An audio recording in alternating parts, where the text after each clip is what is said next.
Yeah. So, what will be the agenda of the session?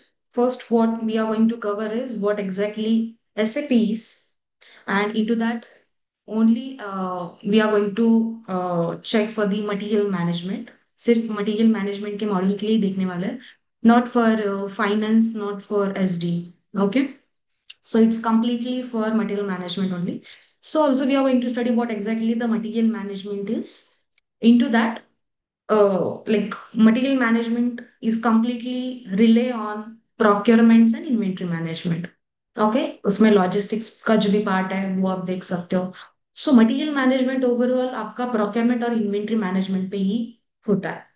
Okay, then also we are going to see what exactly the work of or roles and responsibilities of user or end user is, या फिर जो and users होते हैं, users होते हैं, वो SAP का use कैसे करते हैं और उनका रोल्स एंड रिस्पॉन्सिबिलिटीज होता क्या है.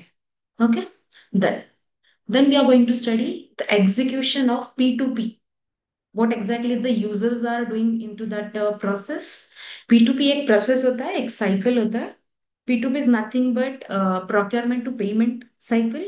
ओके, तो हर एक मॉड्यूल जो होता है वो हर एक एक प्रोसेस पे डिपेंड होता है, हर एक साइकिल पे वर्क करता है. वैसे अगर एमएम देखा जाए, so it's completely dependent on the P2P, या फिर उसी प्रोसेस पे मटेरियल मैनेजमेंट का कंप्लीट वर्क होता है. वेर एज अगर आप एसडी का देखोगे तो वो होता है O to C cycle, order to cash. वही अगर फाइनेंस का देखा जाए, it's completely dependent on the R to R cycle. Okay, so likewise for MM हमें देखना होता है P2P cycle, procurement to payment. So in depth वो भी हम देखने वाले हैं. Also, as yesterday I have mentioned कि like RISE ऑब्जेक्ट्स जो मैंने बोला था इनटू प्रोजेक्ट, तो ये एक्चुअल में यूज कैसे होगा इनटू P2P. अभी हम कंप्लीटली P2P साइकिल पे देखने वाले हैं, तो ये RISE ऑब्जेक्ट्स इस पे कैसे अप्लाई होता है eight the time of implementation. ठीक है. Okay, in between if you have any doubts you can just ping in the chat box.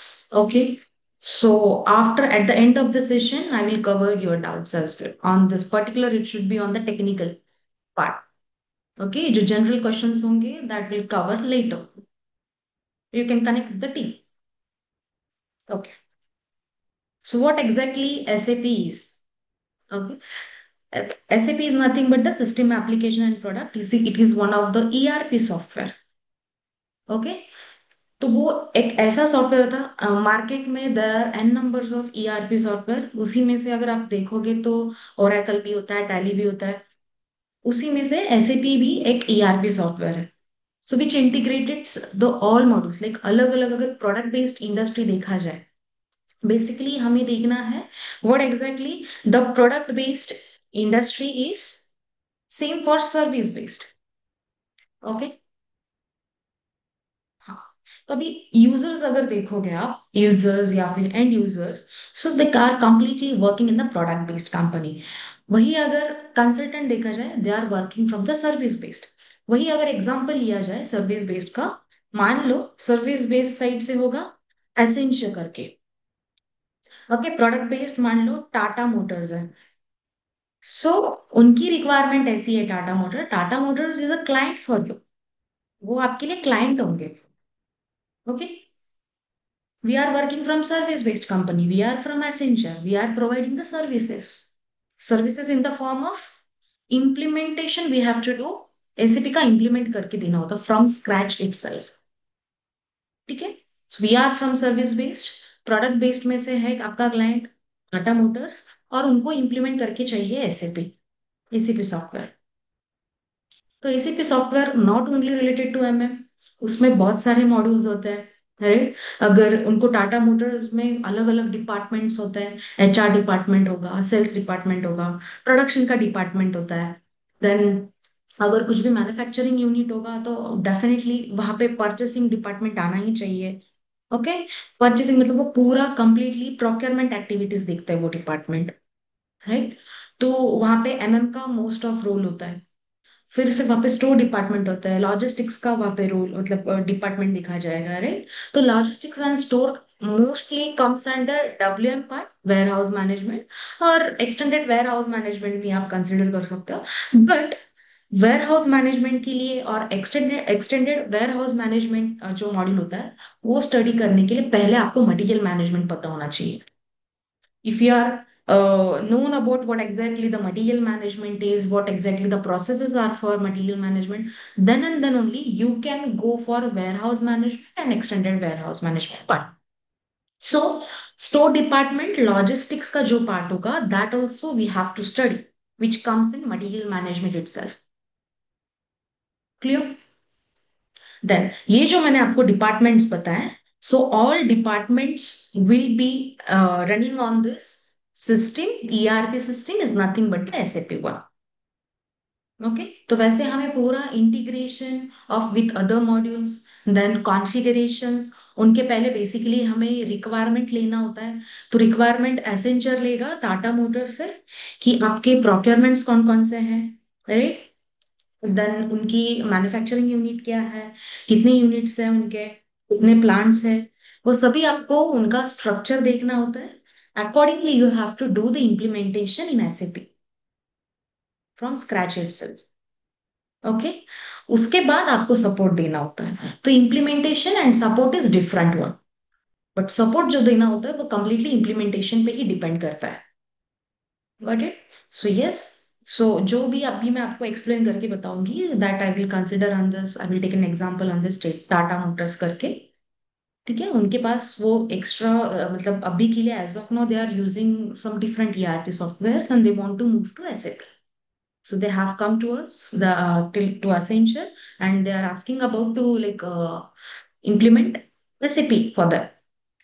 So it can be ECC, it can be S4HANA, but most अभी अगर देखा जाए तो S4HANA पे ही चल रहा है, राइट। अगर ECC भी मान लो, ECC भी अगर वो यूज करते हो software, they want to move to S4HANA, just version का चेंजेस है। तो एसएपी में अगर देखा जाए तो we have versions into like ECC plus S4HANA। ठीक है, तो वो दोनों भी आपको देखने के लिए मिलेगा, स्टडी करने के लिए मिलेगा, what exactly the difference is. But पूरा जो आपका कोर्स होगा that will be completely on S4HANA। But still what exactly the difference is ECC में वो भी दिखाया जाएगा। अगेन इनटू S4HANA आपका फ्यूरी पे भी होगा, what exactly the Fiori screen is. So today I am going to show how the Fiori screen looks like. ठीक है, वो भी दिखा दूंगी आपको। तो पहले आपको एज अ कंसल्टेंट और एज अ एंड यूजर सभी को पता होना चाहिए कि प्रोडक्ट बेस्ड होता क्या है और सर्विस बेस्ड होता क्या है। Clear? What exactly the material management is, as I said, material management में अगर डिवाइड किया जाए तो वो कंप्लीटली डिपेंडेंट होता है procurement activities and inventory management. अभी प्रोक्योरमेंट देखा जाए नॉर्मली, जैसे मैंने टाटा मोटर्स बोला है, ऑब्वियसली व्हीकल्स का उनका मैन्युफैक्चरिंग यूनिट है, राइट। अगर एक प्लांट के हिसाब से देखा था, बाकी के प्लांट्स भी बहुत सारे हैं उनके मैन्युफैक्चरिंग।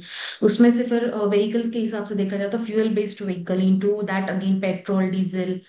फिर अगर ईवी का लिया जाए तो अगेन उनके अलग अलग सेक्शंस है। सो अकॉर्डिंगली पूरा एक व्हीकल मैन्युफैक्चर होने के लिए they require some of the materials, right.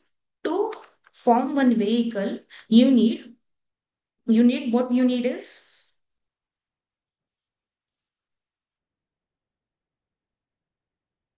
Raw materials, right. तो पूरा रॉ मटेरियल्स के हिसाब से अगर देखा जाए, you need the formation of the chassis, right. उसका स्टेयरिंग यूनिट आपको पूरा as a raw material consider करना होगा, राइट। अगेन उसका अपर बॉडी पार्ट पूरा मैं उसमें कंसिडर कर रही हूँ। अगेन इनटू दैट इलेक्ट्रिकल भी उनका सिस्टम्स होता है, right. Electrical parts we can say, so these are are raw materials, these are raw materials. ठीक है, तो ये रॉ मटेरियल्स कहीं ना कहीं से तो भी आपको प्रोक्योर करना होता है। So from whom you are going to procure? From your vendor, या फिर आप उसको सप्लायर भी बोल सकते हो। तो right from procurement activities, so it's our responsibility to procure the materials. भी हम एज अ कंसल्टेंट प्रोक्योर नहीं करने वाले हैं, हमें पूरा वैसे डिजाइन उनको करके देना होता है, पूरा एसएपी डिजाइन करके देना होता है, या फिर उसी को डिजाइन अगर बोला this is in normal terms, वही इसमें एसएपी टर्म्स में हम उसे इम्प्लीमेंटेशन कहते हैं। तो वो पूरा इम्प्लीमेंट करके देना होता है। उनके वेंडर्स हमें बता क्रिएट करके देने होते हैं। सो वहां पे अगर देखा जाए, there can be an number of vendors, because बहुत सारी मटेरियल्स है, अलग अलग टाइप्स के मटेरियल्स है, correct. It can be like near about more than 1000 materials भी हो सकता है जो वो प्रोक्योर करते हो। Not only this, even they are procuring packaging one, they are going with the consumable material, right. अगर उनको कुछ हाउस कीपिंग का मटेरियल चाहिए, स्टेशनरी का मटेरियल चाहिए, so these are the different different types of materials जो procure करने के लिए आपको टीम चाहिए होती है, दैट इज परचेसिंग टीम और procurement team, you can say. तो yes, it's a part we have to study in this material management. तो आपको सिर्फ वो डिजाइन करके देना होता है, रेस्ट ऑफ द पार्ट जो प्रोडक्ट बेस्ड में जो यूजर्स होते हैं, right, so it's their responsibility to procure those materials. They have to first research, market में उनको रिसर्च करना होता है। रिसर्च काइंड ऑफ की सर्चिंग करना होता है कि ये मटेरियल्स जो है, मान लो चैसिस के कुछ पार्ट्स है या फिर स्टीयरिंग यूनिट्स के कुछ पार्ट्स है, तो वो मुझे कौन मिल सकता है in market. They have to do that research, okay. वो रिसर्च करके उनको कोटेशन उनको पूछता है कि like they request for the quotations via mail. वो कोटेशंस आपको सप्लायर सेंड करते हैं। वो मटेरियल्स का पूरा अकॉर्डिंगली अगर देखा जाए तो you have to finalize that quotation on the basis of prices, right, again discount, then again अगर प्रोडक्ट का क्वालिटी भी देखा जाता है मोस्ट ऑफ, कि उसके हिसाब से उनको सैंपल का रिक्वेस्ट करना होता है, which is completely of free goods, okay. तो फ्री ऑफ कॉस्ट अगर आप बोल सकते हो कि वैसे सैंपल लिया जाता है, तो उसके अकॉर्डिंगली आप वेंडर फाइनलाइज करते हो। तो वो जो फाइनलाइज करना है, सर्च करना है, कोटेशंस के लिए पूछना है, और उसकी रिक्वायरमेंट जो जनरेट करनी है, that completely responsibility of user और एंड यूजर। वो कंसल्टेंट नहीं करते हैं, बट जो यूजर्स होते हैं इनिशियल स्टेज पे, उनको एसएपी का कुछ भी नॉलेज नहीं होता है, राइट। सो उन्हें हमें ये पूरा जो सिस्टम होता है, एक बार कॉन्फ़िगर हो जाता है तो उन्हें हमें ट्रेनिंग भी देना जरूरी होता है। उसको कहते हैं यूजर एक्सेप्टेंस टेस्टिंग और यूजर ट्रेनिंग। सिंपली पहले यूजर ट्रेनिंग देना होता है, उसके बाद एक्सेप्टेंस टेस्टिंग करना होता है। तो ये जो टेस्टिंग है वो होगा आपका eight the time of project training में कंप्लीट होता है। तो उनको एग्जैक्टली exactly बताना होता है कि लाइक प्रोक्योरमेंट कैसे करनी है, रिसर्च कैसे करना है, कोटेशंस के लिए कैसे पूछना है, वो हमारे सिस्टम में कैसे मेंटेन करना है।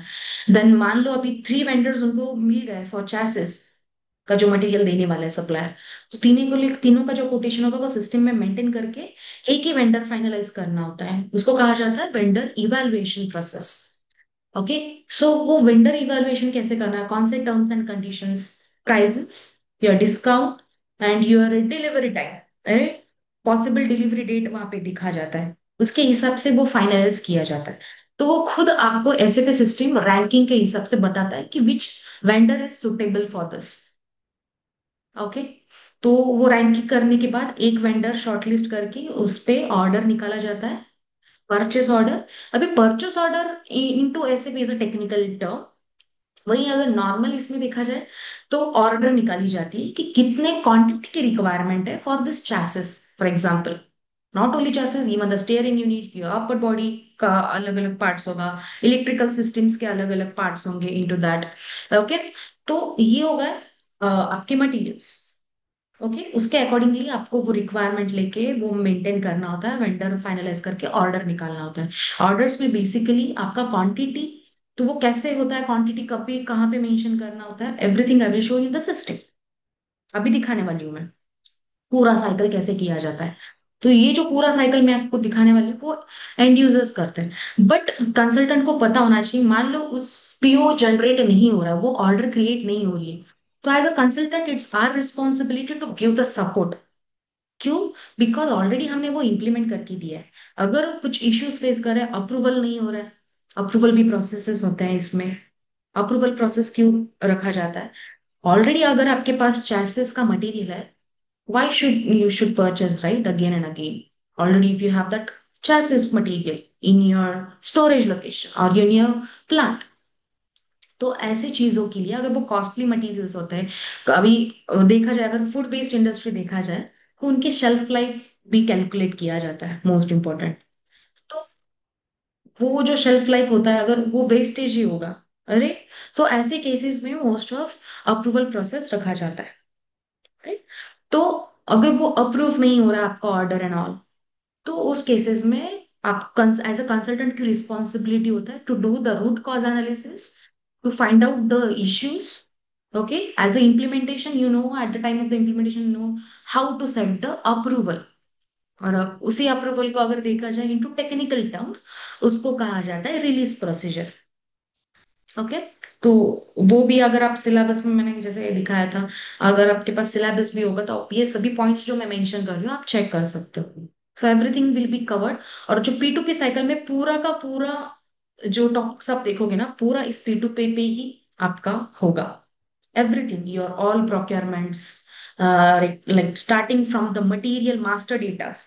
अभी देखो, मुझे कुछ रिक्वायरमेंट होगा तो पहले मुझे मटेरियल क्रिएट करना जरूरी है. ये चासिस का यूनिट जो है, मटेरियल कोड, मेरे पास मेरे इंटरनल सिस्टम में क्रिएट होना जरूरी है मेरे एंड से. राइट. सो जो ये मटेरियल का जो नंबर है या फिर कोड है, वो description, according to the description and all, it's our responsibility. Okay, as a consultant पहले अपनी रिस्पॉन्सिबिलिटी होता है वो कोड जनरेट करके देना. ओके. और अगर मान लो वो कोई थर्ड पार्टी से सॉफ्टवेयर यूज कर रहे हो and they want to move to SAP, already अगर उनके पास ये चैसिस का कोड जनरेट हो, so just you have to migrate those data, those codes as it is into SAP system. तो उसके लिए आपको हेल्प चाहिए होती है टूल्स की. So with the help of the migration tools, you are going to upload those data. क्योंकि एक और मटेरियल क्रिएट करना पॉसिबल नहीं है. जैसे मैंने बोला था कि अगर 1000 मटेरियल्स हो या 1000 2000 मटेरियल्स को डेटा अवेलेबल हो आपके पास, तो एक एक क्रिएट करना पॉसिबल नहीं है. तो उसके लिए आपको हेल्प चाहिए होती है टूल्स की. So that tools will be covered in the project training. So we have like LSMW. Okay, LSMW अगर देखा जाए तो वो ECC पे मोस्ट ऑफ यूज करते थे. अभी S/4HANA में LTMC यूज करते हैं. सेम लाइक LSMW ओनली, सिर्फ उसमें मिनिमाइज स्टेप्स जो है वो मिनिमाइज किए गए हैं. Okay. Then also we have WAPI, we have BDC. So these are the tools, migration tools. Got it? These are the migration. Clear? Then उसी के लिए अभी ये तो आपको क्लियरली आइडिया आ गया होगा कि एग्जैक्टली एंड यूजर्स का रोल क्या होता है. Right from creating the order till the goods receipt, then invoice, उनका बिलिंग, उनका पेमेंट तक, वो पूरा साइकिल एंड यूजर देखता है, नॉट कंसल्टेंट. बट वो सेट करके हमें देना होगा एज अ कंसल्टेंट करके. Then हम ये भी देखने वाले हैं कि execution of P2P as a user work करके क्या होता है. ओके. देन जो राइस ऑब्जेक्ट मैंने बोला था, वो भी हम देखने वाले हैं. इंटू P2P साइकिल कैसे वो अप्लाई होता है. Clear? If you have any doubts you can ask in the chat box itself. Okay.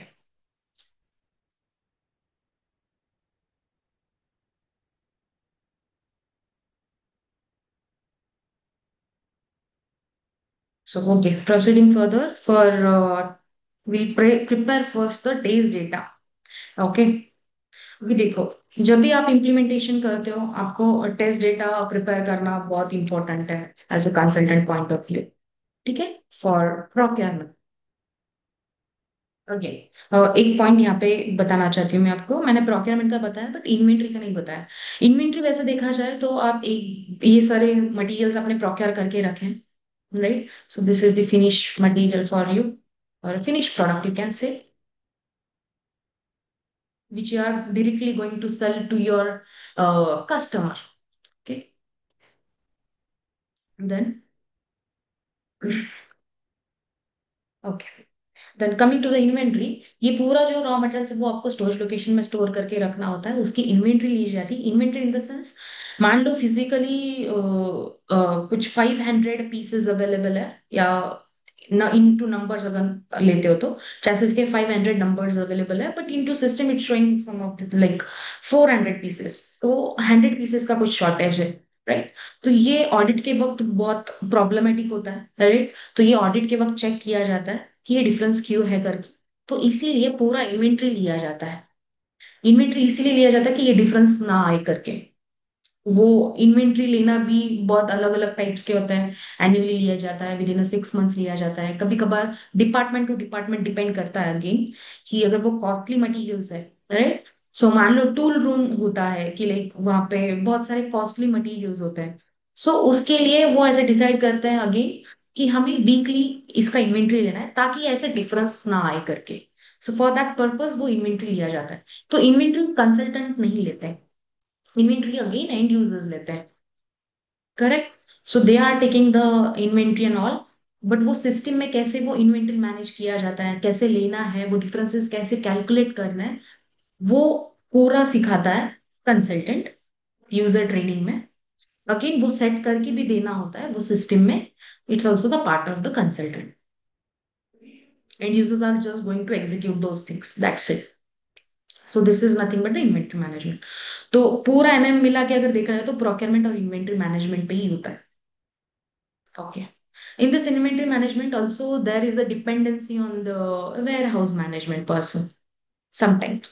But कभी कभार क्या होता है, जो पर्सन होता है उसको कंप्लीटली इन्वेंट्री मैनेजमेंट का जो है प्रोसेस पूरा पता होता है। So in that case there is no need of warehouse management consultant. So सिर्फ जो मटेरियल मैनेजमेंट का कंसल्टेंट है वो भी ये पूरा पार्ट कवर कर सकता है eight the time of implementation. Got it? Okay. So first we prepare the test data for the procurement activity. Okay. अभी सभी को तो क्लियर है what exactly the procurement is. Okay. Then पहले रिस्पॉन्सिबिलिटी होता है कि create a material first of all. Okay. Then supplier कौन सा होगा, हु सप्लायर, और you can call it as a vendor, it's the same. तो एक्स वाई जेड जो मटेरियल होगा वो मुझे कौन सा सप्लायर दे रहा है। ओके। ये रिसर्च कंप्लीटली आपका एंड यूजर्स करने वाले या फिर यूजर्स करने वाले। देन कौन से प्लांट के लिए चाहिए, प्लांट मतलब it's kind of manufacturing unit. Okay. तो प्लांट अलग अलग इसके होते हैं। अभी टाटा मोटर्स में देखा जाए, जैसे मैंने एग्जांपल लिया था फ्यूल बेस्ड का, उन्होंने अलग से प्लांट रखा है। अगर इनटू पुणे अगर देखा जाए तो in Pimpri they have fuel based का प्लांट करके। For EV they have another plant in Chinchwad. So likewise, so these are the plants. सबके मैन्युफैक्चरिंग यूनिट अलग अलग होगा into that Tata Motors. So these are the plant. And purchase organisation होता है। So purchase organisation it's nothing but, आप उसको ये भी बोल सकते हो, परचेसिंग डिपार्टमेंट भी बोल सकते हो। ओके। सो परचेसिंग ऑर्गेनाइजेशन या फिर परचेसिंग डिपार्टमेंट का रिस्पॉन्सिबिलिटी, जैसे मैंने कहा, it's completely responsibility of procurement activities for goods and services, not only material. उनको सर्विस, अगर कोई सर्विस भी लेते हो, राइट, रिपेयरिंग का कुछ सर्विस लेते हो, मेंटेनेंस की कुछ सर्विसेज आप ले रहे हो, house keeping is also one of the kind of service. तो ये प्रोडक्ट बेस में भी हो सकता है, सर्विस बेस में भी हो सकता है, राइट। तो ये सर्विसेज का भी जो पूरा रिस्पॉन्सिबिलिटी होता है, that is completely of purchase organization. Got it? Okay. Then into this next जो हमारा पार्ट होगा, पूरा प्रोक्योरमेंट मैं आपको P2P साइकिल पे दिखा देती हूँ, इंटू सिस्टम। ओके। कि पूरा एक इंडस्ट्री में कैसे वर्क होता है ये साइकिल्स का, अगर आप मैन्युफैक्चरिंग यूनिट ले लेते हो तो इंडस्ट्री सेक्टर्स मोस्टली कौन कौन से टाइप्स के होते हैं ये भी दिखा देते हो आपको। इंडस्ट्रीज कौन से इंडस्ट्री सेक्टर में आपका एसीपी यूज होता है। फूड फूड बेस्ड इंडस्ट्री में भी होता है, राइट। तो फूड में भी अलग अलग टाइप्स के हैं। अगेन ऑटोमोटिव, अगर आप लेते हो ऑटोमोटिव सेक्टर में या फिर मैकेनिकल सेक्टर, एक ही बात है वो। ओके। तो ये हो गया मैकेनिकल का आपका, same the same thing. Then pharmaceutical, pharma industry आप बोल सकते हो, राइट, केमिकल आप बोल सकते हो। Okay. Chemical industry. So there are an number of industry sectors where this we can implement the ACP, या फिर एसीपी यूज हो सकता है। Got it? Okay. Then into this पूरा हम right from creation of the purchase order we are going to see, like पहले आपको create करना होता है PO. It's actually start from the requisition. It start the whole cycle starts from the requirement actually.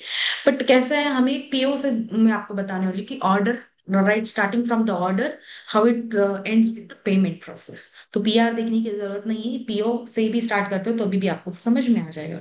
So what exactly PO is, इसका full form है purchase order. Purchase order में mostly we get the requirement from the different departments. Okay, like मान लो production department से आपको कुछ requirement आया है कि we want chassis, we want the steering units. Okay, so वो रिक्वायरमेंट आपको प्रोडक्शन प्लानिंग पर्सन देगा और वो जाते हैं परचेसिंग डिपार्टमेंट के पास। वो रिक्वायरमेंट परचेसिंग डिपार्टमेंट में लेके, एंड यूजर्स लेके, वो मार्केट में रिसर्च करके वेंडर वगैरह फाइनलाइज करके देन वो ऑर्डर क्रिएट करते हैं फॉर रिस्पेक्टिव वेंडर जो फाइनलाइज किया है, उसके लिए ऑर्डर क्रिएट किया जाता है। ओके, ठीक है। देन अगर यहाँ पे क्रिएटर क्रिएटर के हिसाब से अगर देखा जाए तो कौन क्रिएटर होगा यहाँ पे? Creator will be and users from, and users फिर अलग अलग डिपार्टमेंट्स के हो सकते हैं। अगर यहाँ पे परचेसिंग डिपार्टमेंट का अगर देखा जाए तो यहाँ पे एंड यूजर्स फ्रॉम परचेसिंग या फिर प्रोक्योरमेंट एंड यूजर बोल सकते हैं, या फिर परचेसिंग का जो डिपार्टमेंट में होगा वो बोल सकते हैं। Okay, then this will be the creator. और यहाँ पे जो आप पीओ क्रिएट करते हो, ऑर्डर्स क्रिएट करते हो, तो पूरा आपका जो एग्जीक्यूशन ऑफ द साइकिल होगा कंप्लीट, तो वो कंप्लीट किया जाता है बाय एंड यूजर्स। और उनको नॉलेज होना चाहिए, नॉलेज इन द सेंस वो टी कोड्स होते हैं, ट्रांजैक्शन कोड कहा जाता है। ओके, वो टी कोड्स डालने के बाद ये ऑर्डर क्रिएट करना उनके लिए इजी हो जाता है, right? So these are the T codes. So T code for the creation of PO is ME21N। तो these are the T codes. वो कैसे एग्जीक्यूट करना है, कहाँ पे एग्जीक्यूट करना है, that I will show you in system. Okay, then PO के बाद होता है जनरली, मान लो आपका पीओ सेंड हो चुका है, ऑर्डर सेंड किया आपने वेंडर को, फाइनलाइज जो वेंडर था, यहाँ पे मान लो एक वेंडर मैंने रखा है, उसको पीओ सेंड करने के बाद उसमें मैंने मेंशन किया है कि कितना क्वांटिटी चाहिए करके, उसके अकॉर्डिंगली वो मटेरियल आपको सेंड करेगा। पीओ एक बार सेंड होने के बाद उनसे, हम उनके एंड से हमें मटेरियल रिसीव होता है। वो मटेरियल रिसीव होने से पहले को गेट एंट्री करना जरूरी होता है, वो जो नॉन एसीपी में किया जाता है, it's completely non ACP process. Okay, but still we have to do those things in real time. That will be also completely done by users. Okay, अभी यूजर कर सकता है, या फिर जो आपकी सिक्योरिटी गार्ड्स है वो भी सिर्फ एंट्री कर पाते हैं। ओके, उतना भी उनको कंप्लीट एक रिस्पॉन्सिबिलिटी दिया जाता है। सो वहां पे कंप्लीटली सिर्फ एंड यूजर्स रखना है फॉर गेट एंट्री पर्पज के लिए, no need security can also perform this because it's completely in non technical part, non ACP में करते हैं इसीलिए। देन गेट एंट्री के बाद होना चाहिए आपका GRM, उसी को कहा जाता है गुड्स रिसिप्ट इनटू सिस्टम। यहाँ पे लाइबिलिटीज क्रिएट होते हैं। अभी लाइबिलिटीज अगर देखा जाए, मान लो लाइबिलिटीज होता क्या है, अभी मैंने कुछ 2000 पीसेस का अमाउंट का, 2000 अमाउंट का मैंने ऑर्डर क्रिएट किया था, वो मुझे रिसीव हो रहा है, तो वो 2000 का लाइबिलिटी क्रिएट हो रहा है because I have to pay that 2000 to that, to my vendor.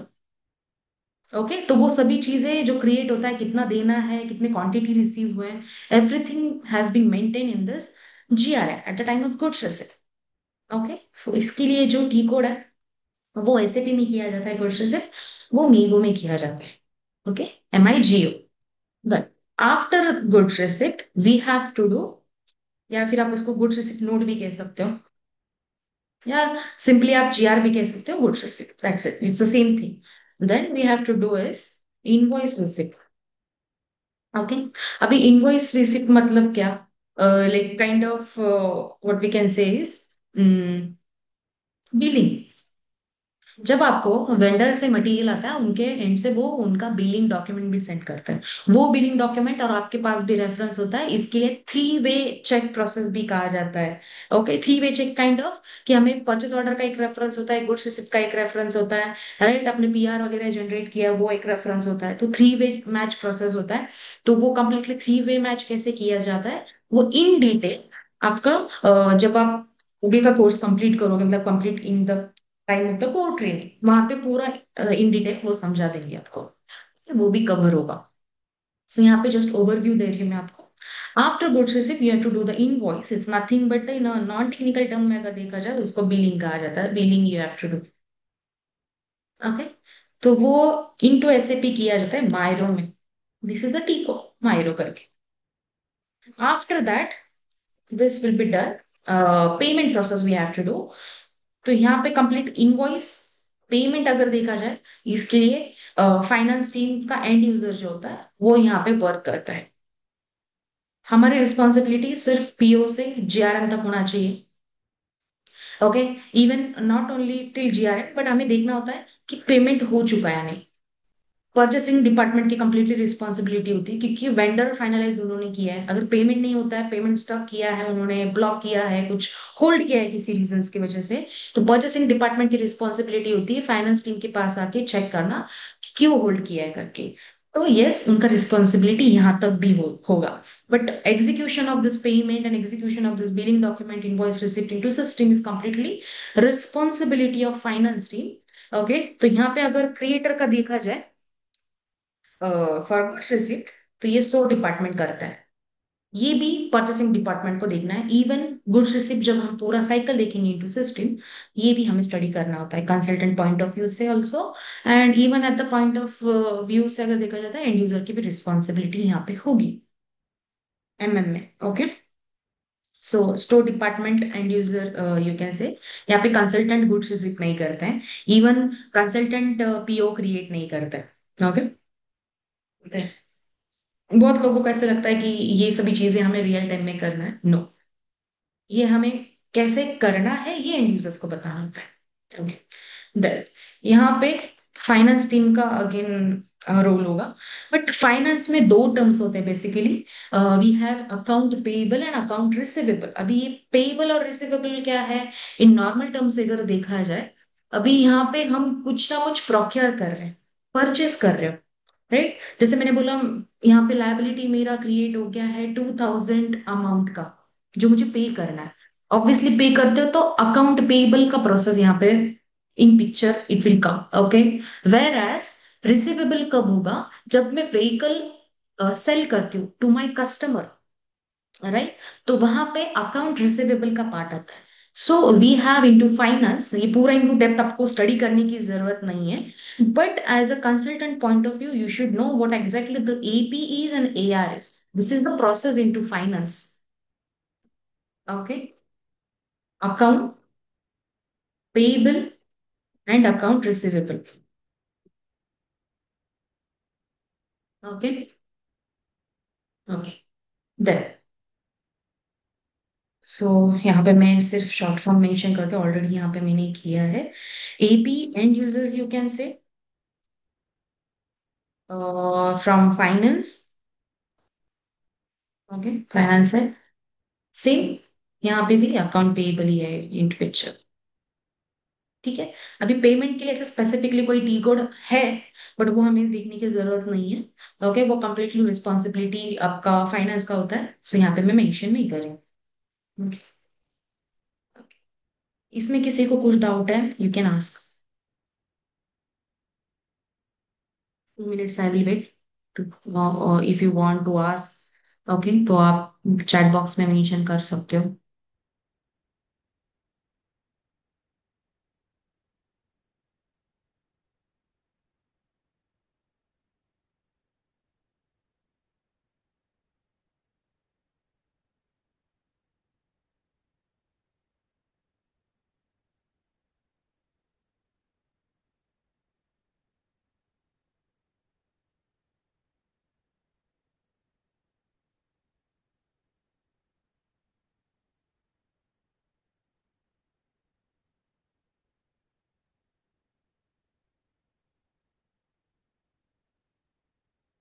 तो लाइक दिस टेस्ट डेटा आपको प्रिपेयर करना होता है initially at the time of implementation also.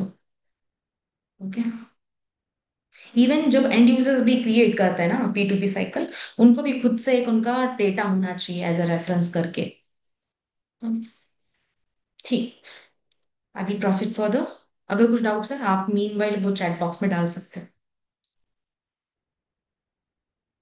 सो अभी एसएपी में आपको पहले मैं स्क्रीन दिखाती हूँ।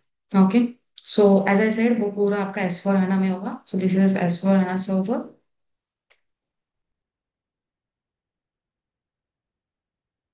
तो ऐसे पासवर्ड्स एंड क्रेडेंशियल्स आपको मिल जाते हैं। सो बेसिकली स्क्रीन अगर देखा जाए तो we have SAP easy access screen. Okay, ये इजी एक्सेस स्क्रीन होता है।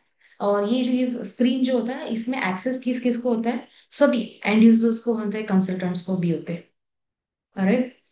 बट वही अगर इम्प्लीमेंटेशन करना हो फ्रॉम स्क्रैच, कस्टमाइजेशन या फिर configuration, development, enhancements, okay, which come into a part of consultant, तो वो किया जाता है इम्प्लीमेंटेशन स्क्रीन पे। ओके, so basically we have screens का भी यहाँ पे आपको बता देती हूँ। screens, SAP screens, we have SAP Easy Access. Okay. Then we have SAP Implementation Screen. Have SAP Fiori also. वो भी दिखा देती हूँ मैं आपको Fiori का कैसा दिखता है करके. So these are the screens. Okay. So first one जो है, this is easy access screen. So who will be having access for this? All user, end user, right? एक ही बात है वो, एक ही चीज है। या फिर उसको आप सुपर यूजर्स भी कह सकते हो। सुपर यूजर्स को कभी कभार बहुत सारे डिकोड्स का एक्सेस होते हैं, तो लाइक वैसे दे आर अकॉर्डिंगली वो सेग्रीगेशन किया जाता है इनटू योर, जब भी आप वर्किंग करते हो आपके क्लाइंट वो वैसे अकॉर्डिंगली हायरार्की लेवल के वाइज सेग्रीगेट करता है। इवन द कंसल्टेंट, कोई भी कंसल्टेंट, अगर आप लाइक implementation कर रहे हो, those consultant will be having the responsibility. Okay, then your support consultant, अगर आप रोल आउट कर रहे हो वो भी कंसल्टेंट को एक्सेस होता है, राइट। और यहाँ पे अगर देखा जाए,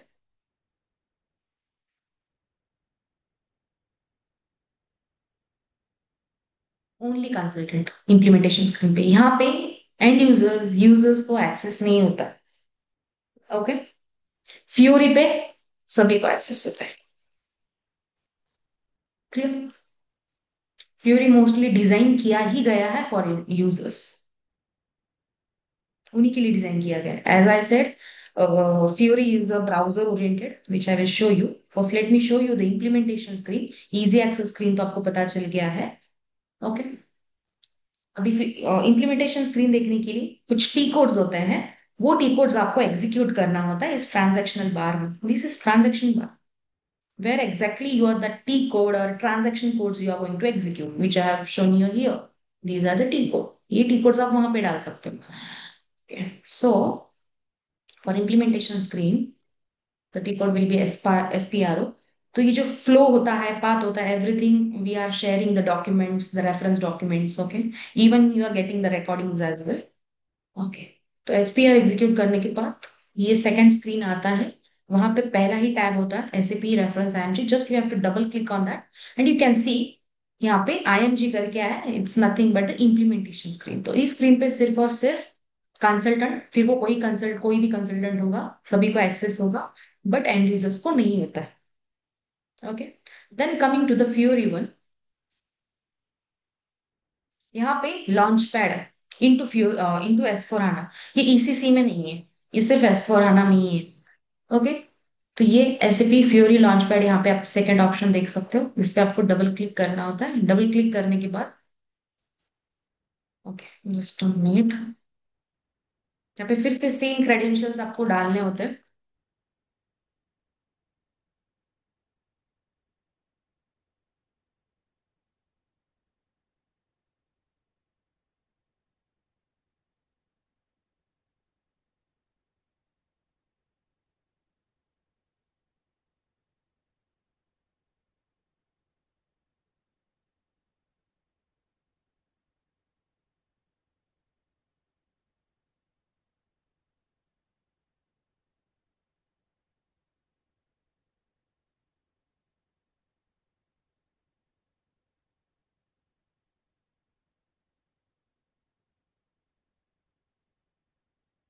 इसका ड्रॉबैक कह सकते हैं हम, ड्रॉबैक यही है कि थोड़ा टाइम कंज्यूमिंग प्रोसेस है, एज इट्स ब्राउजर ओरिएंटेड।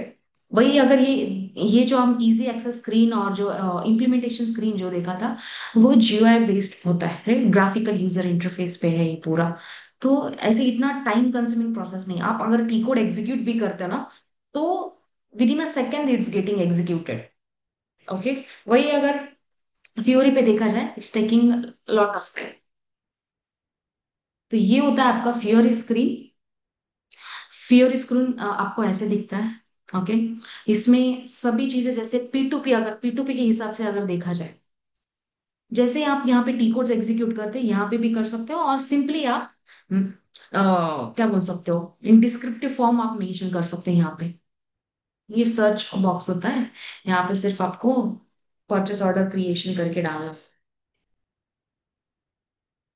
तो it's easy for and users actually. तो उसी के अकॉर्डिंगली यहाँ पे डिजाइन किया गया है। ओके। जस्ट मैं स्क्रीन दिखा देती हूँ आपको कि कैसे होती है करके। इट्स सेम, लाइक वर्किंग भी सेम है जैसे हम यहाँ पे जीयूआई स्क्रीन पे देखते हैं। ओके। वर्किंग कुछ अलग नहीं है इसमें, कुछ ऐसे अलग से नहीं किया गया है। इतना ही ब्राउजर ओरिएंटेड है, तो क्या इजीली वो आपके टैब्स में, मोबाइल फोन्स में भी ओपन हो सके। क्योंकि क्या होता है, आपका जो एंड यूजर्स होते हैं, वो अगर मान लो प्रोडक्ट बेस्ड कंपनी में काम कर रहे हो, तो वो हर टाइम लैपटॉप कैरी नहीं कर सकते, right, into their plant and all. So वो इसीलिए डिजाइन किया गया है कि ताकि जाके वो अपने टैब्स में या फिर मोबाइल फोन्स में इजीली ओपन कर पाए। एक्चुअली इट्स नॉट गेटिंग वो पॉइंट यहाँ पे पियो। ठीक है, तो सिर्फ आपको यहाँ पे यही देखना है कि it's browser oriented, even you can check link पूरा ओपन हो गया, and working is same like your GUI. Okay, then so this was all about the screens. Coming to the cycle. Okay, अब इस साइकिल से कैसे हमें execute करना है, पहले आपको ये जो टी कोड होता है वह एग्जीक्यूट करना होता है यहाँ पे ट्रांजेक्शन बार में। वहां पे just you have to enter. Enter करने के बाद ये स्क्रीन आपको ओपन होगी। ठीक है, this is the initial screen for the creation of purchase order. अभी परचेस ऑर्डर अगर देखा तो अलग अलग प्रोक्योरमेंट्स हैं हमारे पास। मैंने कल भी आपको बताया था, we have an number of procurements.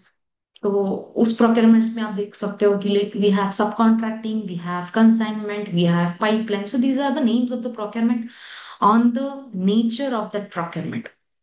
वो नेचर, जो प्रोक्योरमेंट का जो नेचर होता है उसके हिसाब से ये प्रोक्योरमेंट्स डिवाइड किए गए हैं। ओके। तो मैं आपको सिर्फ एक नॉर्मल पीओ क्रिएट करके बताने वाली हूँ। नॉर्मल मतलब कि लाइक रॉ मटेरियल आप प्रोक्योर कर रहे हो नॉर्मली, तो वो हम देखने वाले हैं। तो जैसे मैंने अलग अलग प्रोक्योरमेंट्स बताए, which is divided on the basis of the document, और divided on the basis of the procurement. Okay, it's the same thing.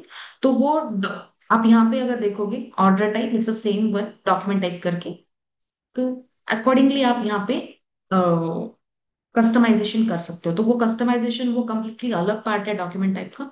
But initially हम नॉर्मल से ही जाने वाले, this is the standard. By default जैसे आप T code execute करते हो तो बाय डिफॉल्ट एनबी करके आता है। Okay, which is the initial letter for the standard one. और ये स्टैंडर्ड एसीपी ने खुद क्रिएट करके देना दिया होता है। ठीक है, तो आपको स्टैंडर्ड यूज करना है।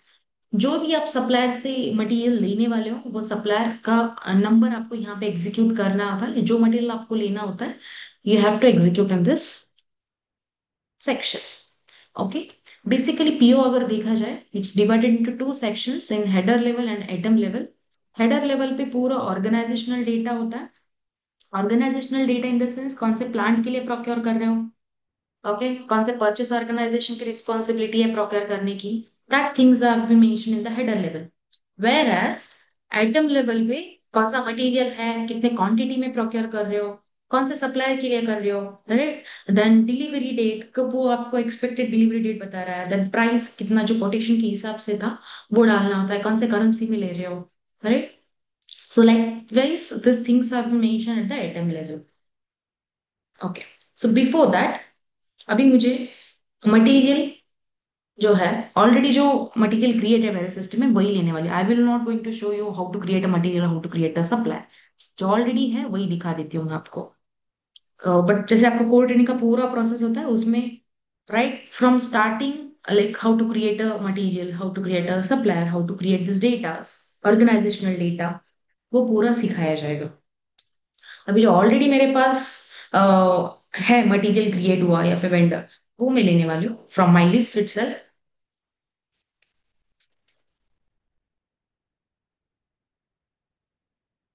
मैंने ऑर्गेनाइजेशनल डेटा में मेरा प्लांट प्लांट जो है वो भी ऑलरेडी क्रिएट करके रखा है।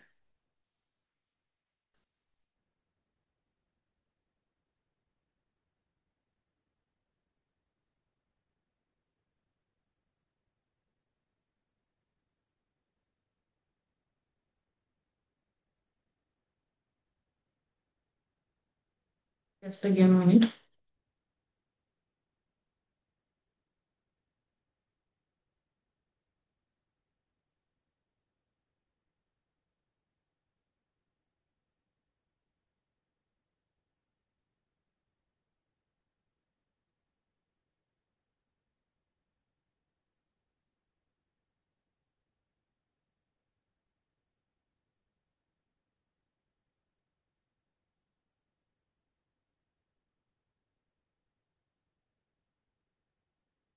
नो प्रॉब्लम, इसमें थोड़ा डिफिकल्ट है फाइंड आउट करना। मेरा जो एक मटेरियल है recently I am using for the lecture purpose, so I will be taking that one. 40401702, ये मेरा मटेरियल क्रिएटेड है सिस्टम में। अगर ये भी मैं डायरेक्टली एग्जीक्यूट करते ना तो सिस्टम दिखा देगा यहाँ पे भी।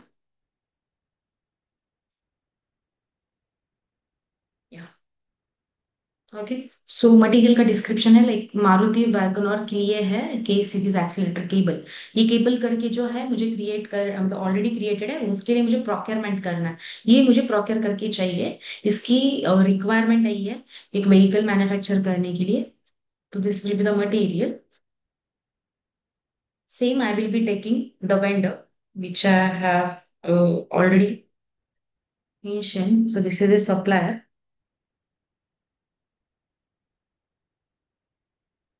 This is the supplier. Okay. यहाँ पे मटेरियल डिस्क्रिप्शन भी डाल देते हैं।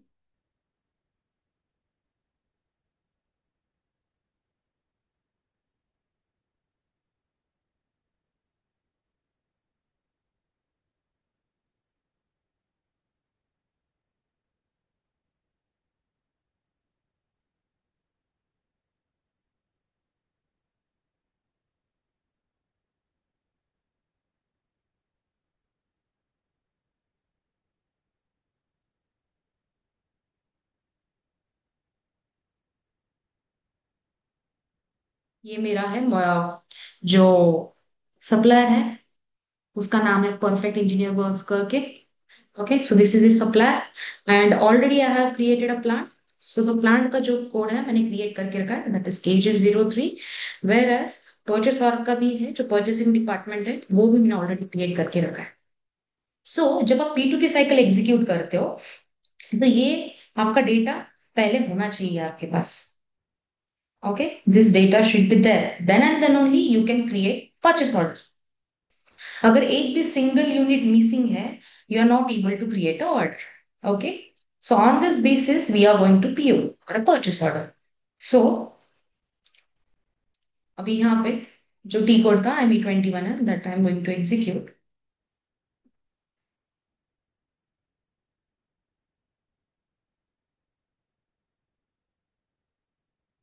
दैट सप्लायर, सप्लायर का जो था details, that I am going to execute.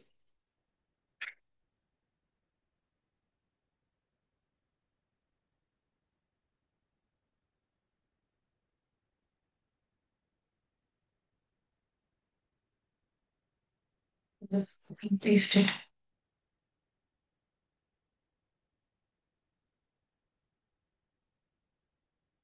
So this is the supplier for whom you are going to create the order। अभी वो एंटर करने के बाद अभी ये हेडर लेवल पे ऑर्गेनाइजेशनल डेटा ओपन हुआ है।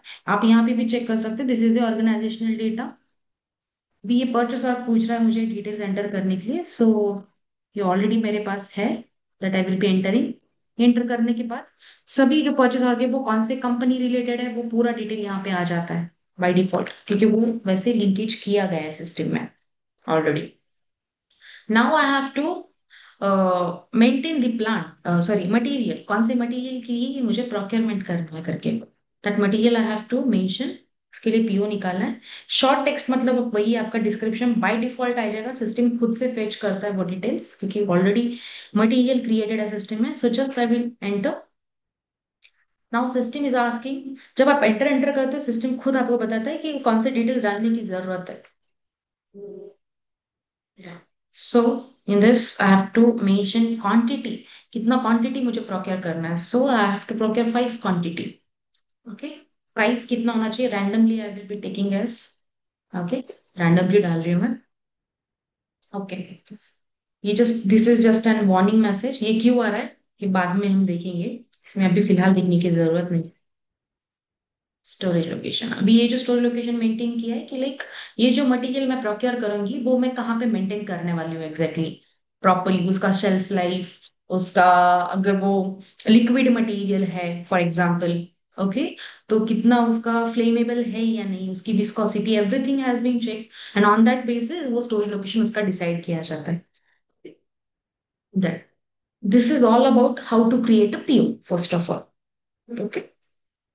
तो जस्ट अभी ओवरव्यू दे रही बट इन डिटेल ये पूरा, ये इसका मीनिंग क्या है, इस कार्ड का मीनिंग क्या है, हेडर में कौन कौन सी चीजें हैं.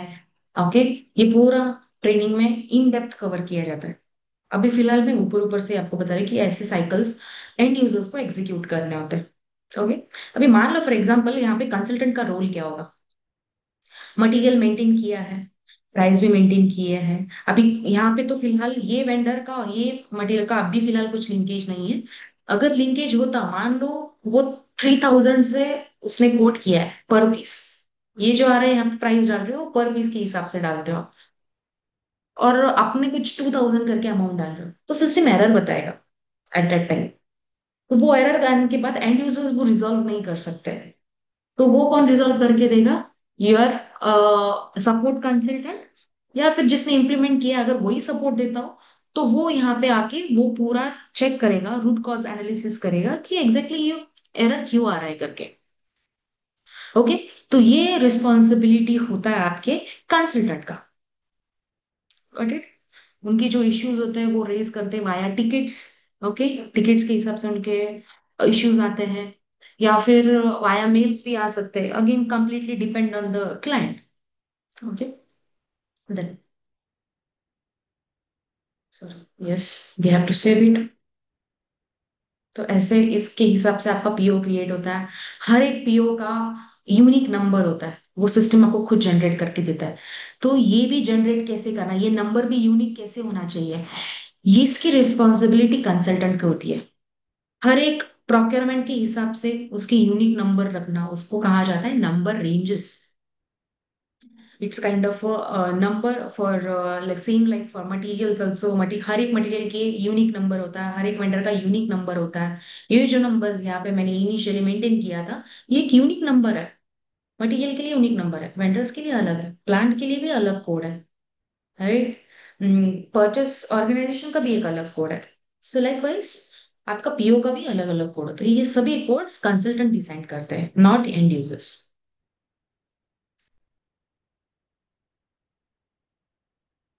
तो दिस जो पीओ नंबर वगैरह होता है वो आपके एंड यूजर्स की रिस्पॉन्सिबिलिटी होता है ऐसे टेस्ट डेटा मेंटेन करके वो सभी डेटा मेंटेन करके रखना इन्हें Excel sheet, mostly Excel sheet में ही मेंटेन किया जाता है.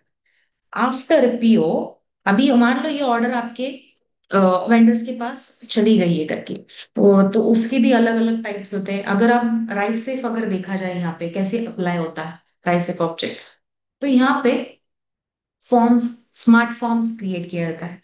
यहाँ पे F for forms. Okay. F for forms तो उस वो अप्लाई होता है यहाँ पे. ये लाइक पीओ जो होता है नॉट ओनली इनटू सिस्टम, अगर आपको वो हार्ड कॉपी में भी चाहिए तो into in the form of forms करके आता है, स्मार्ट फॉर्म्स करके आता है कि लाइक उसका एड्रेस कैसे मेंशन होना चाहिए, उसका क्या क्या डिटेल्स होनी चाहिए सप्लायर्स के, राइट, वो सभी इन डिटेल वो आपके फॉर्म्स में मेंशन किया जाता है. तो उस वक्त वो राइस सेफ की बहुत ज्यादा जरूरत होती है. तो वहां पे वो कैसे फॉर्मेट होना चाहिए, वो रिस्पॉन्सिबिलिटी होती है कंसल्टेंट की। तब जाके ये एंड यूजर्स वो फॉर्म में कन्वर्ट कर सकते हैं on the basis of like अगर हार्ड कॉपी के फॉर्म में देखा जाए तो। ओके, सो लाइक दिस आपका राइट सेफ ऑब्जेक्ट यहाँ पे अप्लीकेबल है।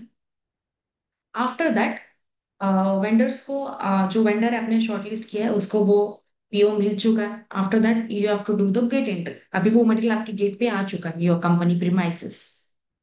After gate entry, normal entry होती है जैसे मैंने मेंशन किया non SAP, you have to do the goods receipt note और GRN you have to do. It means store department का जो एंड यूजर होगा उसकी रिस्पॉन्सिबिलिटी, उसके लिए जो टी कोड यूज किया जाता है दैट इज मीगो। फिर से वो ट्रांजैक्शन कोड पे एंटर करना होता है। वो एंटर करने के बाद ये स्क्रीन अपीयर होगा। Okay, so basically we have two drop downs. First one we have goods receipt. Not only for goods receipt, there are n number of transactions. उसको transactions कहा गया है। अभी हम फिलहाल goods receipt कर रहे हैं, so you have to execute this goods receipt. Reference, कौन सा डॉक्यूमेंट ले रहे हो, पहला जो है क्या कर रहे हो आप, कौन सा ट्रांजैक्शन कर रहे हो, किसके रेफरेंस से कर रहे हो। सो जो ड्रॉप डाउन दूसरा है वो रेफरेंस कर। अभी ऑब्वियसली जो गुड्स रिसिप्ट आप करोगे on the basis of PO करोगे क्योंकि वो ऑर्डर के हिसाब से ही आपको करना होता है। और नेक्स्ट जो यहाँ पे है, आप कर्सर भी लेके जाते हो तो सिस्टम आपको खुद बता देगा कि वहां पे क्या डालना है करके। जो अभी पीओ नंबर मैंने नोट डाउन किया था वो पीओ नंबर आपको डालना होता है यहाँ पे। ओके, उसके बाद ये मूवमेंट टाइप्स होता है, ये अभी फिलहाल देखने की जरूरत नहीं है। हर एक ट्रांजेक्शन का अलग अलग मूवमेंट टाइप आता है। एंटर, एंटर करने के बाद यहाँ पे भी basically we have header level, we have item level. Okay, यहाँ पे भी आपका इन डिटेल एटम लेवल आ जाता है मटेरियल का। सेम मटेरियल, कौन सा मटेरियल आप प्रोक्योर कर रहे हो, कौन से स्टोरेज लोकेशन में एंटर करने वाले हो, मेंटेन कर रहे हो, कौन से सप्लायर से ले रहे हो, एवरीथिंग हैव बीन रिफ्लेक्टेड। अभी ये रिफ्लेक्ट तभी होगा अगर आप पीओ क्रिएट किया होगा आपने वो नंबर से, तभी जाके वो रिफ्लेक्ट होगा। आफ्टर दैट यहाँ पे इन डिटेल व्यू, कौन सा स्टोरेज लोकेशन है, यहाँ पे आइटम ओके करके करना होता है आपको कि लाइक यस, उसी के हिसाब से वो क्वांटिटी आप प्रोक्योर कर रहे हो। ये क्वांटिटी आप यहाँ पे चेक कर सकते हो, जितनी क्वांटिटी मैंने पीओ में डाला था वही क्वांटिटी यहाँ पे आ रही है। अभी मान लो मुझे, मैंने पीओ 5 क्वांटिटी का निकाला था बट अभी फिलहाल as of now I want only 2 quantities, और रेस्ट ऑफ 3 क्वांटिटी मैं आगे 2 महीनों में प्रोक्योर करूंगी, तो उसका गुड्स रिसिप्ट मैं बाद में करूंगी। तो स्प्लिट काइंड ऑफ अगर आपको प्रोक्योर करना है दैट इज ऑल्सो पॉसिबल। अब वो क्वांटिटी यहाँ पे एडिटेबल मोड में होता है, you can mention those quantity. कौन सा मटेरियल है वो आप चेक कर सकते हो, that is in non editable mode क्योंकि ऑलरेडी वो पीओ का रेफरेंस ले चुका है system. So likewise you have to perform the goods receipt. Okay, delivery note and all this things have been managed by store department. Okay, posting date, कभी कब आप post कर रहे हो। अब ये गुड्स रिसिप्ट जब करते हो that is nothing but your posting one. Simply you have to post it, post is nothing but the save, save करना था, इतना ही करना था गुड्स रिसिप्ट में। सिर्फ गुड्स रिसिप्ट पीओ, उसका नंबर एंटर करके वो डिटेल्स ऑटोमेटिक आ जाता है, जस्ट आइटम ओके करके सेव करना होता है। सेव करने के बाद इसका भी एक यूनिक नंबर जनरेट होता है, जीआरएन का, that also you have to note down. It means you and have to note down those details. Okay, after goods receipt उसके बेसिस पे बिलिंग किया जाता है। ओके, तो वहां पे completely account payable end user मतलब जो आपका फाइनेंस डिपार्टमेंट है उनका रोल होगा यहाँ पे, that has to be done in this report Miro.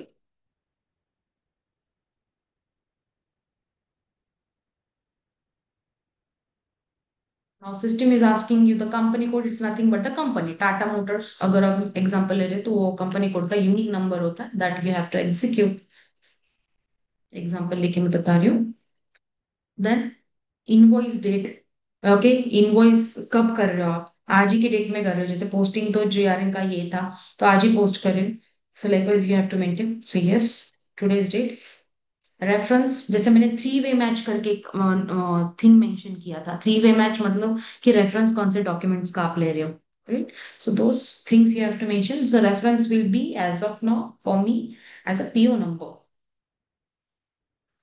क्योंकि वही ऑर्डर के हिसाब से मुझे इनवॉइस भी करना जरूरी है। वो मेंशन करके यहाँ पे टैक्स कोड एंड ऑल, ये टैक्स कोड भी अलग पार्ट है, वो भी आपको सिखाया जाएगा how to maintain and all. यहाँ पे वो रेफरेंस डॉक्यूमेंट आपको डालना होता है as a PO number, enter करके। अभी देखो रियल टाइम में ये हमारी रिस्पॉन्सिबिलिटी नहीं है, एंड यूजर ही करेगा।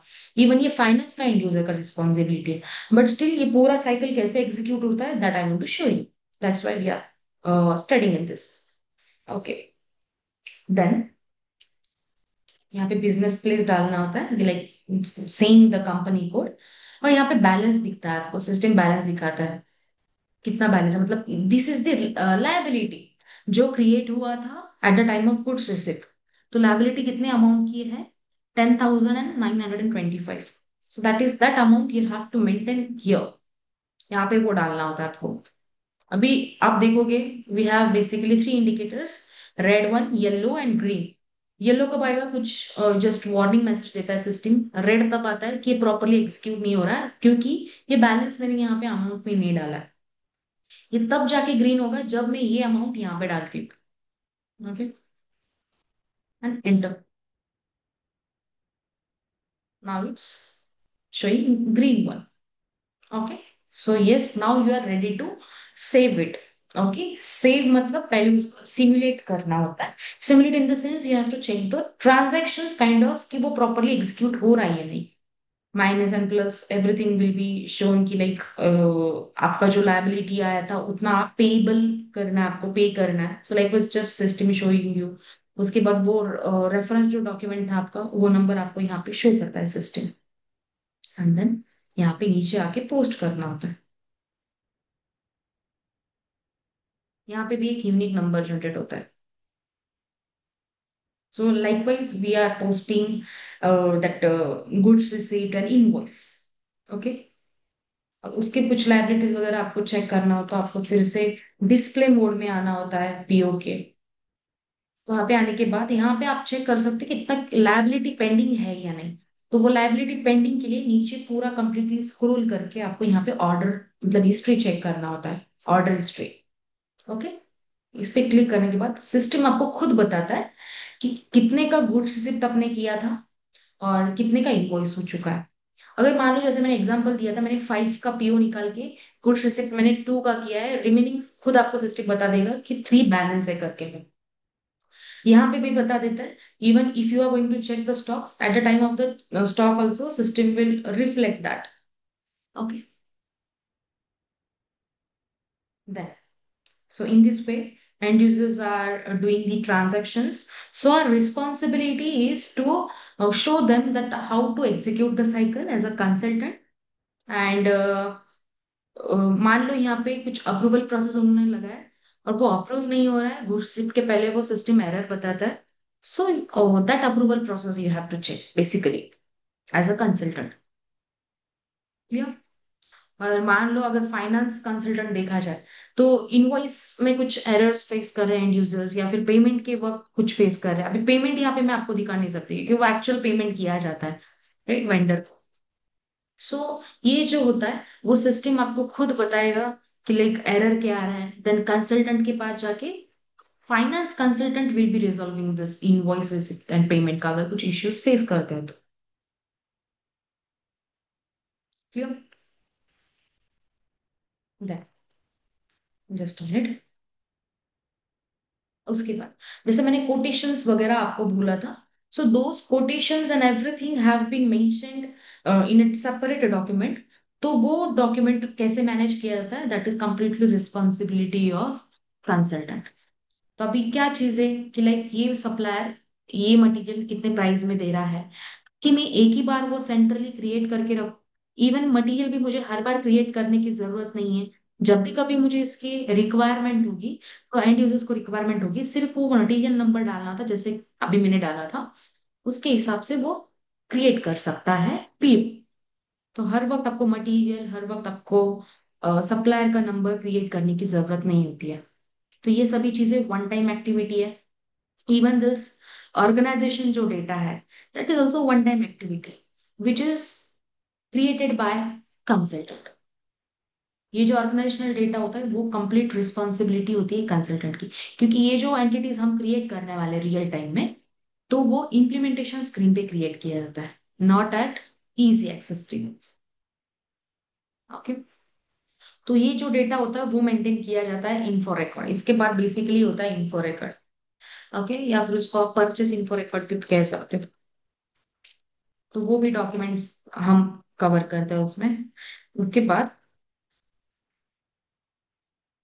परचेस इन्फो रिकॉर्ड के बाद आपको मेंटेन करना होता है सोर्स लिस्ट। अभी सोर्स लिस्ट क्या होता है कि लाइक बहुत सारे वेंडर्स मुझे मार्केट में मिले थे, राइट। सो जो मुझे वो मटेरियल्स XYZ मटेरियल दे सकता है, like for example this one accelerator cable मुझे चाहिए करके। तो मैंने मार्केट में रिसर्च किया है and I have finalise 2 to 3 vendors. उनसे मैंने कोटेशन लेके इन्फो रिकॉर्ड मेंटेन किया है कोटेशन के हिसाब से। और उनमें से तीनों के लिए मुझे ऐसे लिस्ट बनाना होता है कि like specific period of time में मुझे एक वेंडर फिक्स रखना है, या फिर समझ में आ रहा है आपको कि लाइक वाइज अभी के केस में उन्होंने मुझे कुछ डिफेक्टिव मटेरियल्स उनसे रिसीव हुआ था, राइट, या फिर डैमेज मटेरियल रिसीव हुआ है, या फिर आपकी डिजाइन के हिसाब से वो केबल एक्सलरेटर केबल आपको रिसीव नहीं हुआ है जैसे आपने डिजाइन दिया था, राइट। सो ऐसे अगर इश्यूज फेस करते हो तो you have discussed with in your team, अपने वो पूरा डिस्कस करके आपके टीम से ऐसे डिसीजन पे आया हो कि मुझे वो ब्लॉक रखना है करके। तो वो ब्लॉक एंड फिक्स्ड जो होता है, अगर आपको फिक्स करना है या फिर ब्लॉक करना है, that is only possible in the source list.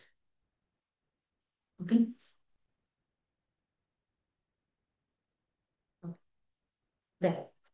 उसके बाद पी राइसिफ का मैंने आपको बताया था कि F for kind of forms for this PO, it's being applicable. Whereas जो आपका अप्रूवल प्रोसेस होगा after your PO, okay, that will be done by work flow. Okay, W for your work flow. Okay, R for reports, उसका हर एक का proper एक report generate होना जरूरी होता है into system. Okay, it's completely applicable to whole this P2P cycle. वो भी आपको यहाँ पे स्टडी करने के लिए मिलेगा। देन सी फॉर कन्वर्जेंस, अभी वो कंप्लीटली टेक्निकल पार्ट है, सो यहाँ पे वो दिखाना पॉसिबल नहीं है, इसलिए वो नहीं दिखा सकते मैं कन्वर्जन का। E for enter enhancements. Okay, अभी एनहांसमेंट्स क्या होता है कि लाइक मान लो आपका जो स्टैंडर्ड एसीपी सिस्टम है उसमें आपकी क्लाइंट की मतलब टाटा मोटर्स का जो रिक्वायरमेंट था वो फुलफिल नहीं हो रहा है, स्टैंडर्ड फिट नहीं हो रहा है। So you have to go with the modification one, या फिर आप उसको एनहांसमेंट्स भी कह सकते हो। तो वो एनहांसमेंट जो होता है वो कंप्लीटली रिस्पॉन्सिबिलिटी होती है कंसल्टेंट की, वो एंड यूजर्स नहीं कर पाते। ओके, इवन ये राइसेप जो है ना कंप्लीट पार्ट, वो कंप्लीट रिस्पॉन्सिबिलिटी कंसल्टेंट की है, वो एंड यूजर्स नहीं कर पाते, मतलब वो कर ही नहीं सकते, उनको एक्सेस ही नहीं होता है। तो रियल टाइम में ये पूरा राइसेप ऑब्जेक्ट पे कंसल्टेंट वर्क करता है।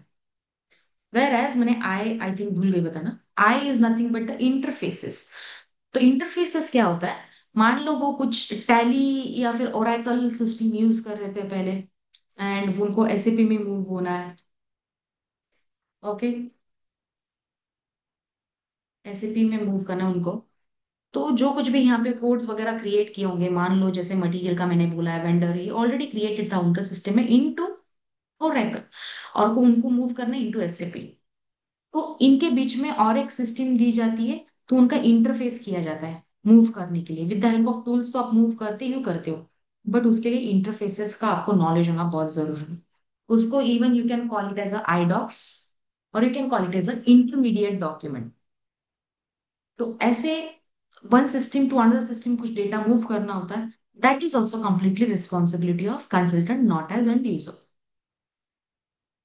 सिंपली आपको पूरा सिस्टम हो गया, इंटरफेसेस हो गए, फॉर्म्स हो गए, एनहांसमेंट्स हो गए, राइट, देन आपके रिपोर्ट्स हो गए, देन टूल्स के हेल्प से आपने वो पूरा डेटा अपलोड किया है, ये सभी बेसिकली रिस्पॉन्सिबिलिटी होती है कंसल्टेंट की।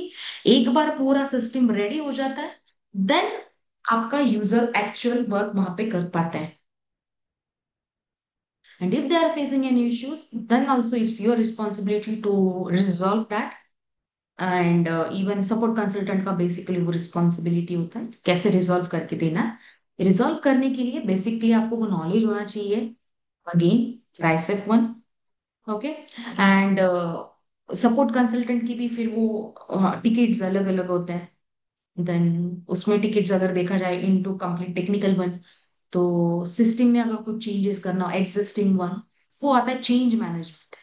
और वही अगर आपको सिर्फ कुछ वैल्यूज चेंज करना है, that comes into an incident management. Okay, तो ऐसे बेसिकली दो टिकट्स होते हैं, तो उसके अकॉर्डिंगली सपोर्ट कंसल्टेंट वर्क करते हैं। ओके, सो ये पूरे कोर्स में आप इम्प्लीमेंटेशन का भी देखने वाले हो। Okay, even you are going to study about support, support project.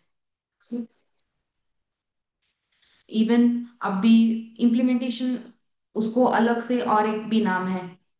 Okay, उसको ऑफिस से कहा जाता है कि लाइक ग्रीन फील्ड करके। ओके, ग्रीन फील्ड प्रोजेक्ट भी कहा जाता है। It's the same thing, the implementation only.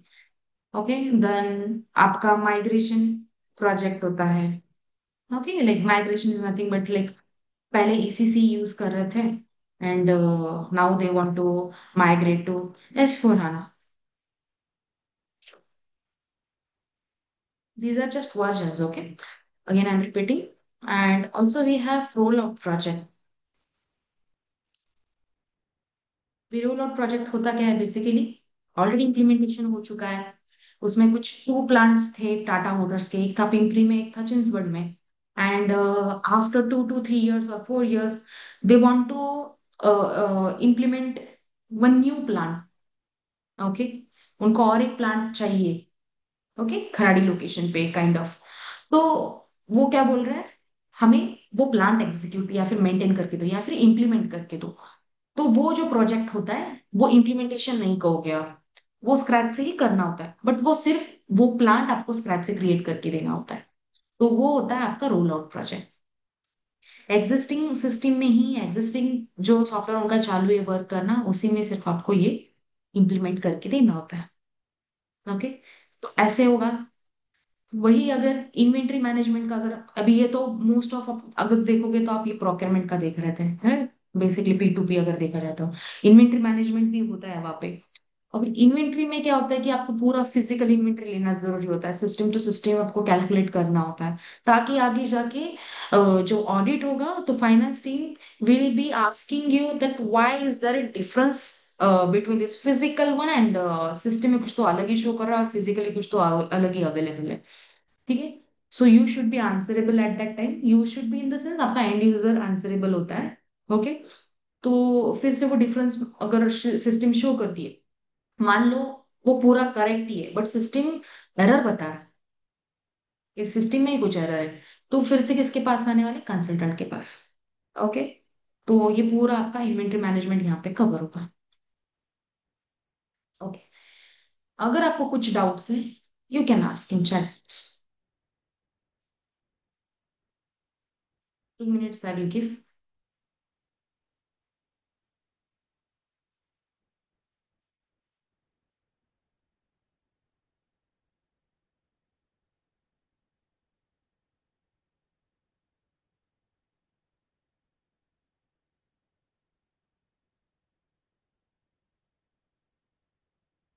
अगर स्टिल यू हैव डाउट कि एंड यूजर्स का रिस्पॉन्सिबिलिटी क्या होता है, कंसल्टेंट का क्या होता है, राइट, यू कैन आस्क। या फिर आपको मॉड्यूल्स में समझ में नहीं आ रहा है कि लाइक MM का कंप्लीट रिस्पॉन्सिबिलिटी क्या है, फाइनेंस का कब होगा, राइट। अभी यहाँ पे जस्ट मैं एक थोड़ा मेंशन करना चाहती हूँ मॉड्यूल्स वाइज, जस्ट मिनट, तब तक आप चैट बॉक्स में डाल सकते हो, नो प्रॉब्लम।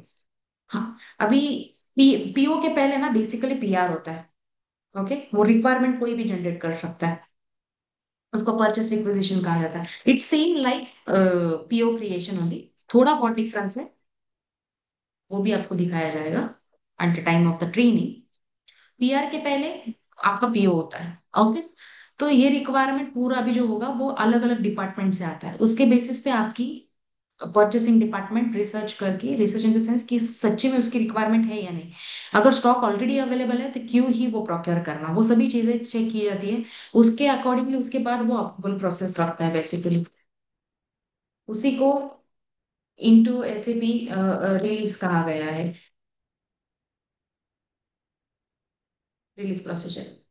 तो वो रिलीज प्रोसीजर जो है, अप्रूवल प्रोसेस है, वो सेट कंसल्टेंट करता है, consultant responsible. Okay.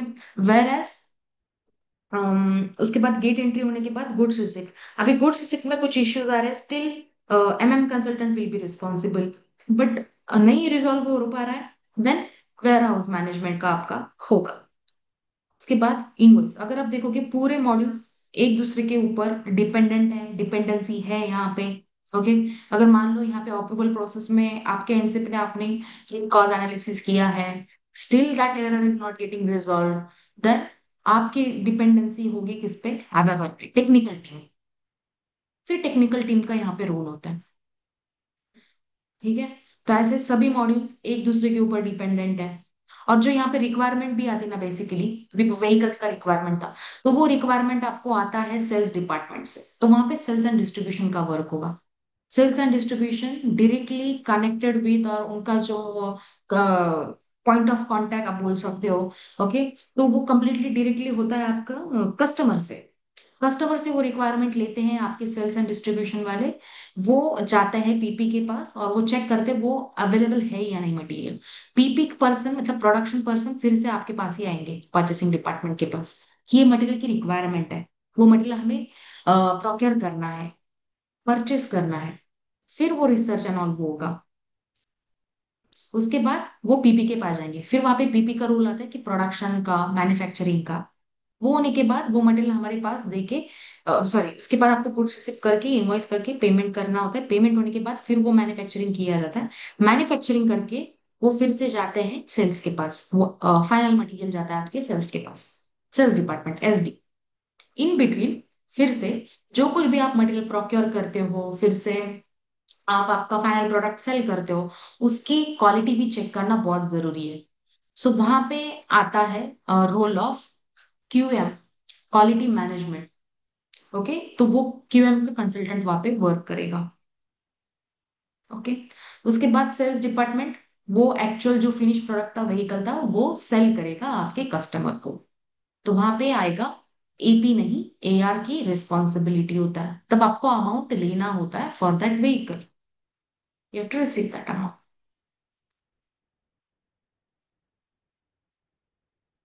Yes, Arun, all these tools which I have mentioned na, in this LSM, WLTMC, BAPI, BDC, every topic or every migration tool will be covered. Okay.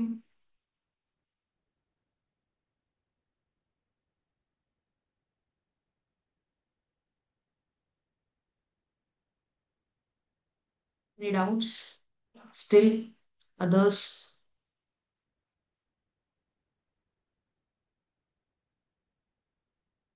तो मैंने कल भी बताया था कि आपका ये पूरा कोर ट्रेनिंग का ही पार्ट है।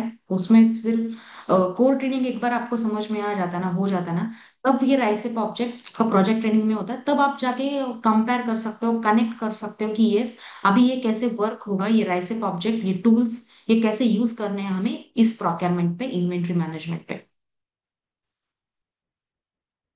पूरा प्रोसेस क्लियर।